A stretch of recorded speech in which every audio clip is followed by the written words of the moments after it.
పడుతున్న శ్రమ ఏమిటి, రాజకీయాలను ఎలా బ్యాలెన్స్ చేసుకుంటున్నారో పవన్ కళ్యాణ్ గారిని అడిగి తెలుసుకుందాం.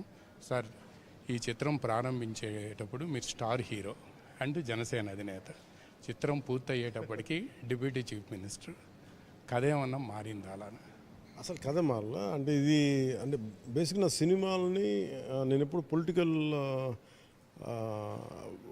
కారణాలకు ఎప్పుడు వాడను. అది ఎందుకంటే నేనేం నమ్ముతానంటే సినిమా అనేది పూర్తి ఎంటర్టైన్మెంట్, దానికి రాజకీయాలు జోడించకూడదని నమ్ముతాను. కాకతాళీయంగా ఏదైనా కుదిరితే నాకు తెలియదు, కానీ ఒకడు అలా రావచ్చు. నేను ఇంటెన్షనల్గా అయితే ఎప్పుడు చేయను అది. అలాగే ఈ సినిమా క్రిష్ గారు, రత్న గారు ఒక 5 సంవత్సరాల క్రితం వచ్చినప్పుడు, 17-18లో వచ్చినప్పుడు మేము కోరుకుంది ఏంటంటే, వాళ్ళు చెప్పింది నాకు కాన్సెప్ట్ ఒకటి నచ్చింది. ఒకటి, కోహినూర్ని ఢిల్లీ పీఠం మీద కూర్చున్న మన ఔరంగజేబ్ ఆసీనుడై ఉన్న నెమలి సింహాసనం మీద ఉన్న కోహినూర్ వజ్రాన్ని తీసుకురావడం.